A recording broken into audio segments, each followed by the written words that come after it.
सर्वेभ्यो नमो नमः। आज हम कक्षा अष्टमी कक्षा 8 विषय संस्कृतम कक्षा 8 में जो संस्कृत की रुचिरा तृतीय भाग नामक पाठ्यपुस्तक है उसके 5वें अध्याय कंटके नैव कंटकम, कांटे के द्वारा ही कांटे को निकाला जा सकता है, इस पाठ के अभ्यास प्रश्नों को हल करेंगे। जो पाठ के अंत में अभ्यास प्रश्न दिए हुए हैं उनको हम हल करेंगे। इससे पूर्व इस पाठ का पूर्ण वर्णन, पूर्ण अध्ययन, पूर्ण विस्तृत वर्णन, शब्दार्थ, हिंदी अनुवाद, इंग्लिश ट्रांसलेशन और गद्यांश आधारित प्रश्न उत्तर सहित मैंने पूर्व वीडियो में सारा अध्ययन करवा दिया है। तो आज हम इसके अभ्यास प्रश्नों को हल करेंगे। तो सर्वप्रथम मैं संग्राम सिंह आपका अपनी इस कक्षा में हार्दिक अभिनंदन करता हूं। आइए आगे बढ़ते हैं, प्रश्नोत्तरों को हल करते हैं। सर्वप्रथम एक पदेन उत्तरथ, एक पद में उत्तर लिखो। एक पदेन, एक पद में आपको उत्तर लिखना है, ठीक है। तो व्याधस्य नाम किम आसीत। व्याध, देखो व्याध और व्याघ्र, व्याध शिकारी था और व्याघ्र बाघ था। तो यह व्याध का नाम पूछ रहा है, तो उसका नाम क्या था? उसका नाम था चंचलः। चंचलः व्याघ्रम कुत्र दृष्टवान, चंचल ने बाघ को कहां देखा था? जाल में। कस्मै किमपि अकार्यम न भवति, अकार्यम ये बोला था शेर ने बोला था, बाघ ने बोला था किसको? शिकारी को, कि कस्मै किमपि अकार्यम न भवति, कुछ भी बुरी बात नहीं है, नहीं होती है। कब नहीं होती है? भूख लगने पर। तो जब भूख लगती है तब कोई भी बुरी बात नहीं होती है, ठीक है।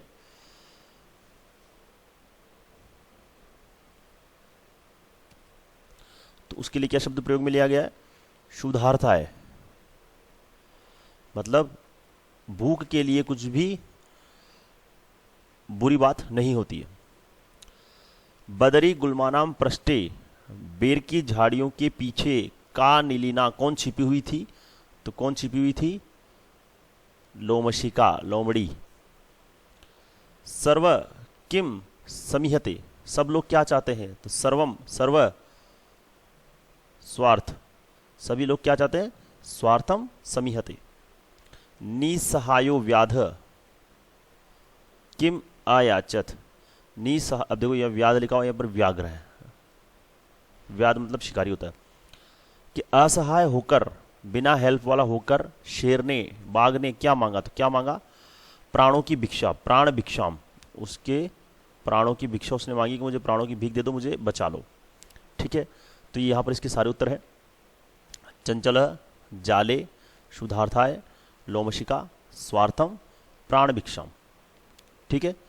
इसके पश्चात पूर्ण वाक्यन उत्तरत, पूरा उत्तर आपको देना है, ठीक है। तो पूरा उत्तर मैं आपको समझा देता हूं, फिर इसके लिखे उत्तर आपके लिए प्रस्तुत किए जाएंगे। चंचलेन वने किम कृतम, चंचलेन, चंचल के द्वारा, चंचल जो शिकारी था उसके द्वारा वन में क्या किया गया? तो उसके द्वारा क्या किया गया वन में? उसके द्वारा जाल फैलाया गया वन में, वो जाल वहां पर फैलाता है। चलो इसके, ये यहां पर इसके आंसर है। चंचलेन वने, चंचल वन में जालम विस्तारितम, जाल फैलाया। व्याघ्र से पिपासा, बाघ की पिपासा, प्यास कथम शांता अभवत, बाघ की पिपासा कैसे शांत हुई? नदी जले, नदी के जल के द्वारा व्याघ्र से पिपासा शांता अभवत।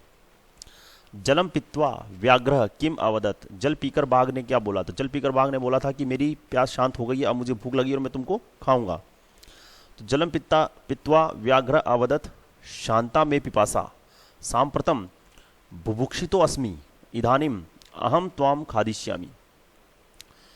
चंचल मात्र स्वसह, मात्र स्वसह मतलब मौसी, माता की बहन, इति यह काम संबोधितवान, किसको संबोधित किया चंचल ने? यह कहकर, तो चंचल ने लोमड़ी को बोला था।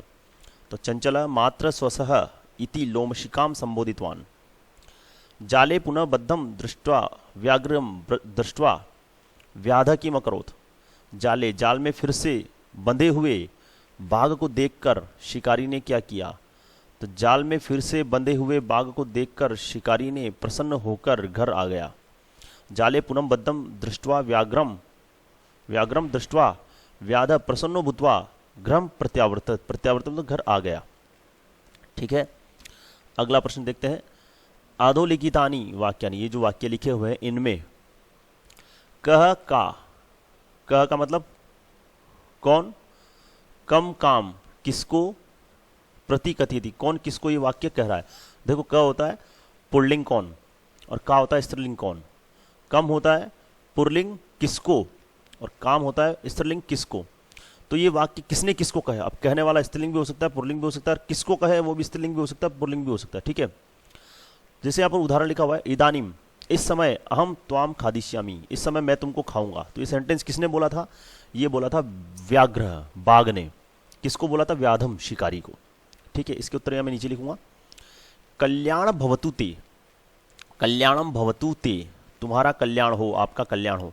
तो ये भी सेम किसने बोला था, ये बोला था आपके बाघ ने बोला था। किसको बोला था, शिकारी को, तो व्याधम। जना मई स्नानम कुर्वन्ति, लोग मुझ में नहाते हैं, ये किसने बोला था, ये नदी ने बोला था। किसको बोला था, वही शिकारी को। अहम त्वत्कृते, मैं तुम्हारे लिए, मैंने तुम्हारे लिए धर्म का आचरितवान आचरण किया। त्वया मिथ्या भणितम, तुम्हारे द्वारा झूठ बोला गया। तो ये सेंटेंस बोला था हमारे शिकारी ने, व्याध। और किसको बोला था, बाघ को, व्याध व्याघ्रम। यत्र कुत्रापि छेदनम कुर्वन्ति, जहां कहीं भी हो काट देते हैं। ये सेंटेंस बोला था वृक्ष ने। किसको बोला था, शिकारी को, व्याधम। संप्रति पुनम पुनम पुनः पुनः कुर्दनम कृत्वा दृश्य, अब आप फिर से कूद कूद कर दिखाइए। तो ये सेंटेंस हमारे बोला था लोमशिका ने। किसको बोला था, बाघ को, व्याघ्रम। ठीक है, तो ये यहां पर इसके उत्तर है। पहला सेंटेंस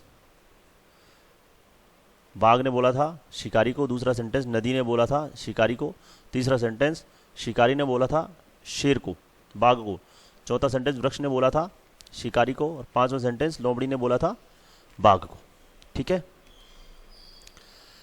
अब यहां पर रेखांकित पदम आदृत्य, जो रेखांकित शब्द है, इनके आधार पर आपको प्रश्न निर्माण करना है।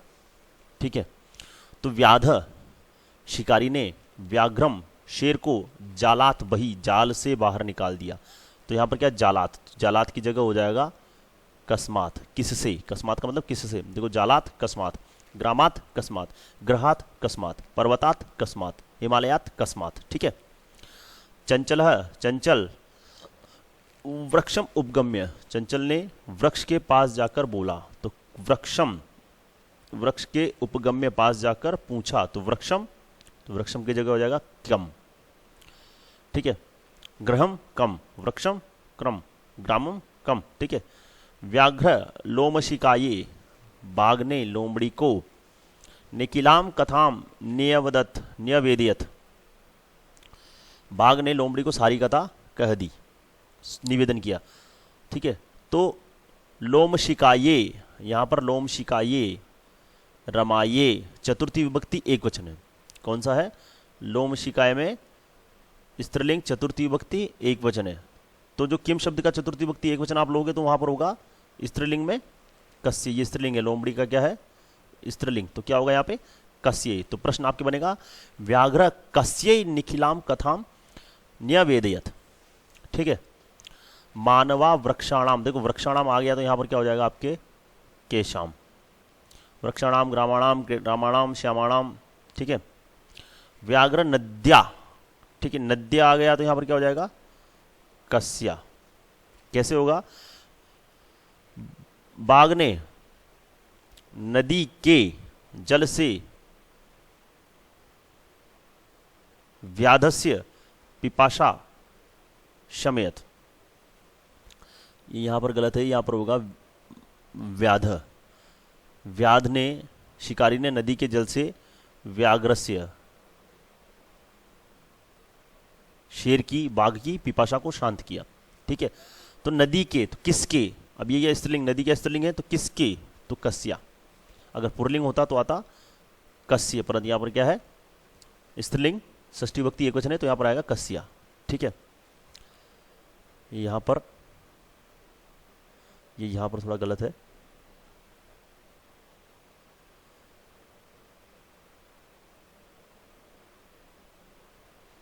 बाघ ने, शिकारी ने किसके जल से बाघ की पिपासा को शांत किया। ठीक है, आगे बढ़ते हैं। अब है मंजूषातः, ये जो मंजूषा है उत्तर पेटिका, यहां से पदानी चित्वा, इन पदों को चुन करके कथाम, ये जो नीचे कथा दी हुई, कहानी दी हुई, इसको पूर्ति करना है। ठीक है, तो करते हैं। एकस्मिन वने एक व्याघ्र आसीत, एक बाघ था। अब बाघ था, कैसा बाघ था? तो वृद्ध व्याघ्र, बूढ़ा बाघ था। स एकदा व्याधीन, वह एक दिन शिकारी के विस्तारित जाले, बिछाए हुए जाल में बंध गया। स बहु प्रयासम, उसने बहुत प्रयास किया। अब किया के लिए क्या आता है? कृतवान। तो यहां पर आएगा कृतवान। देखो, किया तो कृतवान, गया तो गतवान, खाया खादितवान। ठीक है। किंतु जाला, उसने बहुत प्रयास किया किंतु जाल से मुक्त नहीं हुआ। तत्र एक, तो यहां पर क्या आएगा? अकस्मात, अचानक ही, अकस्मात, अचानक, अचानक। तत्र एक, वहां एक मूषक, चूहा समागच्छित आया। बद्धम व्याघ्रम, बंधे हुए व्याघ्र को देखकर, तो यहां पर क्या आएगा? देखकर। तो दृष्टवा, देखकर, सह, उसने, तम, उसको बोला, अवदत, बोला, अहो भवान जालेबद्ध, अरे आप जाल में बंधे हुए, अहम त्वाम, मैं तुमको, इच्छा में, चाहता हूं, क्या चाहता हूं? छुड़ाना चाहता हूं। तो मोच ये तुम, मैं तुमको छुड़ाना चाहता हूं। तो यहां पर आएगा मोच ये तुम, मैं तुमको छुड़ाना चाहता हूं। तच्छ्रुत्वा, उसको सुनकर, व्याघ्र, उसको सुनकर बाघ, जो बाघ था, अवदत, बोला, कैसे बोला? सा अट्टहासम, हंसते हुए बोला। उसको सुनकर बाघ को हंसी आई और वो हंसते हुए बोला। तो यहां आएगा सा अट्ठासम। अरे तुम जीव, अरे तुम जीव, तुम कैसे जीव हो? शुद्र जीव हो, अरे तुम छोटे से जीव। तो यहां पर क्या आएगा? शुद्र, अरे तुम शुद्र जीव, छोटे जीव। मम सहायम करिष्यसि, मेरी सहायता करोगे? यदि तुम माम मोचिष्यसि, यदि तुम मुझे मोचिष्यसि, छुड़ा दोगे। यदि के साथ आएगा तरही, अगर यहां पर सेंटेंस में यदि है तो वहां पर क्या आएगा? तरही। ठीक है, जैसे तरी का मतलब होता तो, यदि तुम ये कर दोगे तो मैं वो कर दूंगा। तो यदि के साथ तो आता है, तो यदि आ रहा है तो यहां तरही आएगा। तो अरही अहम तम त्वाम, मैं तुमको नहीं खाऊंगा। यदि तुम मुझे छुड़ा दोगे तो मैं तुमको नहीं खाऊंगा। मूषक, चूहे ने, लघुदंते, तो यहां पर क्या आएगा? स्वकीय, अपने। मूषक ने स्वकीय, अपने, लघुदंते, छोटे दांतों से, तज्जालस्य, उस जाल का, कर्तनम, काट करके, तम व्याघ्रम, उस बाघ को, बही कृत्वान, बाहर कर दिया। उस बाघ को बाहर कर दिया। ठीक है। अगला प्रश्न, यथा निर्देशम, इस प्रश्नों के अंदर जो निर्देश दिया हुआ है उसके अनुसार उसका उत्तर देना है। ठीक है, देखते हैं। सह, उसने, लोमशिकाये, लोमड़ी को, सर्वाम कथाम, सारी कथा, न्यवेदयत, सुना दी।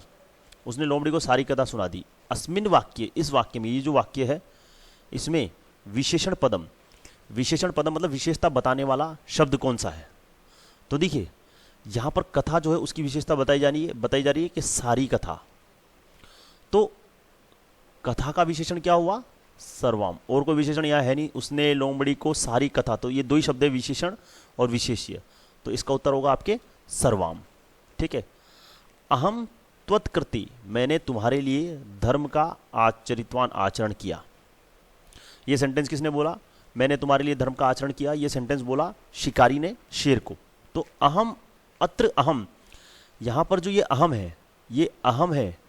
इति सर्वनाम पदम, यह सर्वनाम पद कस्मै प्रयुक्तम, किसके लिए प्रयोग में लिया गया? तो ये हमने पहले बोल दिया है कि यह सेंटेंस बोला है शिकारी ने कि मैंने तुम्हारे लिए धर्म का आचरण किया। तो ये मैं शब्द किसके लिए प्रयोग में आया? ये शिकारी के लिए आया। तो उत्तर होगा इसका व्याधाय।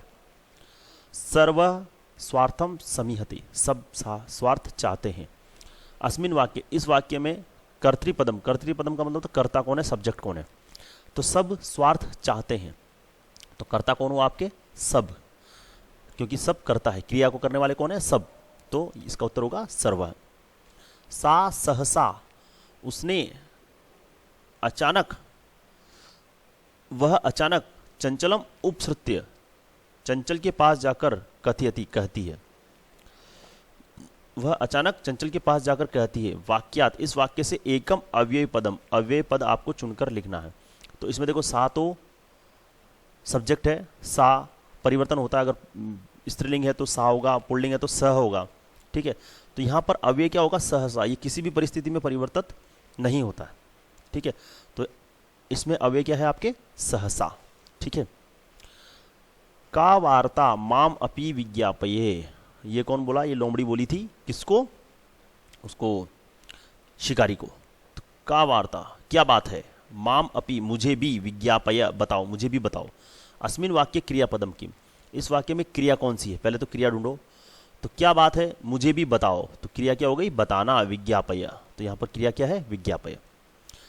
क्रियापद से, और जो क्रियापद है उसका पद परिचय, उसका पद परिचय भी देना है। तो देखो विज्ञापय का हमको पद परिचय देना है। तो पहली बात तो विज्ञापय में क्या है, वी उपसर्ग है। धातु कौन सी है, ज्ञा धातु। ज्ञा धातु का मतलब जानना। विज्ञापय बताना, मुझे भी जानकारी दीजिए, ठीक है। दूसरा देखो, ये लोमड़ी जो है वो शिकारी को ऑर्डर दे रही है, आदेश दे रही है कि क्या बात है, मुझे भी बताइए। तो ये कौन सा लकार हो गया, ये आपके हो गया लोट लकार, ठीक है। तो इसका पद परिचय होगा, विज्ञापय में वी उपसर्ग है, ज्ञा धातु है, लोट लकार, मध्यम पुरुष, एक वचन। मध्यम पुरुष क्यों बोला है, क्योंकि सामने वाले से वो बात कर रही है, वो शिकारी से बात कर रही है, तो शिकारी उसके लिए क्या हो गया, मध्यम पुरुष हो गया। तो यहां पर मध्यम पुरुष एक वचन, ठीक है। अगला प्रश्न, उदाहरणानुसारम, उदाहरण के अनुसार, ये उदाहरण दिए हुए, ये उदाहरण, इनके अनुसार आपको रिक्त स्थानों की पूर्ति करना है। तो देखो ये दो एक जैसे हैं, ये दो एक जैसे हैं, ये दो एक जैसे हैं, और ये दो एक जैसे। मातृ स्वश्री, माता तो स्वसा, मातरो, अच्छा अगर मैं यहाँ पर लिखूंगा तो आंसर यहाँ पर आएंगे नहीं, ठीक है। हम आंसर ही देखते हैं सीधा, स्वसा, स्वसारो, स्वसारह, ठीक है। अब इसी प्रकार यहाँ पर है, ये प्रथमा है, मातृ, तो इसमें क्या है, तृतीया, ये तृतीय व्यक्ति, मात्रा, मातृभ्याम, मातृभी। तो स्वश्री का होगा, मैं आंसर यहाँ पे लिखता हूँ, स्वस्रा, स्वश्रिभ्याम, स्वश्रिभी, ठीक है। स्वस्रा, स्वश्रिभ्याम, स्वश्रिभी, भी, ठीक है। अब यह है स्वस्र का सप्तमी, स्वसरी, स्वस्रो, स्वश्रिषु। तो मात्र का होगा मातरी, मात्रो, मातृषु, मातरी, मात्रो, मातृषु, ठीक है। सस्र का षष्ठी व्यक्ति, स्वसु, स्वस्रो, स्वस्रणाम। तो मातु, मात्रो, मातृणाम, ठीक है। अब देखिए ये यहाँ पर जो री है ये लघु री है। अब ये अगर ये है तो लघु री है, और ये ऐसा है तो दीर्घ री है। तो देखो यहाँ पर ये दीर्घ री है, पर यहाँ पर दीर्घ री करना है हमको, ये दीर्घ री, ठीक है। अगला प्रश्न, धातु प्रत्यय, धातु और प्रत्यय लिखना है, ठीक है। जैसे ये गंतुम दिया हुआ है तो इसमें धातु है गम और प्रत्यय तुमुन। तो देखिए द्रष्टुम, पातुम, खादितुम, सबके पीछे पीछे तुम आ रहा है, तो तीनों के अंदर प्रत्यय तो आप क्या हो गया, तुमुन। द्रष्टुम, पातुम, खादितुम, तीनों में प्रत्यय कौन सा हो गया, तुमुन। तो इनकी धातु देख लीजिए, दृश्य में, द्रष्टुम देखने के लिए कौन सी धातु का प्रयोग होता है, दृश्य धातु का होता है। यहां पर लिख देता हूं मैं, दृश्य धातु का प्रयोग होता है, तो दृश्य प्लस तुमन। पातुम में पीने के लिए पा धातु का प्रयोग होता है, तो पा प्लस तुमुन। खादितुम खाने के लिए खाद धातु का प्रयोग होता है, खाद प्लस तुमुन, ठीक है। अगला है करणीयम। अब करणीयम, कर धातु में करने के लिए हमेशा धातु कौन सी होती है, क्री, तो धातु के क्री। और ये करणीयम, गमनीयम, चलनीयम, इसमें होता है प्रत्यय आपके अनियर, करना चाहिए। कृत्वा, ये भी करने के लिए, तो इसमें धातु कौन सी है, कृ। और ये त्वा होता है कृत्वा, खादित्वा, गत्वा, चलित्वा, तो इसमें प्रत्यय होगा आपके त्वा, ठीक है। ये यहाँ पर इसके उत्तर दृश्य प्लस तुमुन, ये आपको यहाँ पर सही नहीं दिख रहा होगा, ये तो ये यहाँ पर लिख देता हूँ मैं, दृश्य। कैसे लिखना है इसको, पहले द, फिर नीचे री, फिर श, फिर हलंत। तो दृश्य प्लस तुमुन, क्र प्लस अनियर, पा प्लस तुमुन, खाद, ये खाद में यहाँ पे हलंत है, खाद प्लस तुमुन, क्र प्लस त्वा। इसी के साथ आपके कक्षा अष्टमी पाठ 5 कंटके नैव कंटकम के अभ्यास प्रश्न यहाँ पर पूर्ण हुए। अभ्यास प्रश्नों को आपको आसानी से समझा दिया गया है। ठीक है, आशा करता हूँ आपको मेरा वीडियो पसंद आया होगा। और हाँ, इस वीडियो के डिस्क्रिप्शन में आपको इस पार्ट का जो पूरा अध्ययन है उसका लिंक आपको मिलेगा, तो वहाँ से आप इस पूरे पार्ट को, पूरी कहानी को समझ भी सकते हैं। तो आज के लिए बस इतना ही। धन्यवाद। शुभ दिन, आपका दिन मंगलमय हो।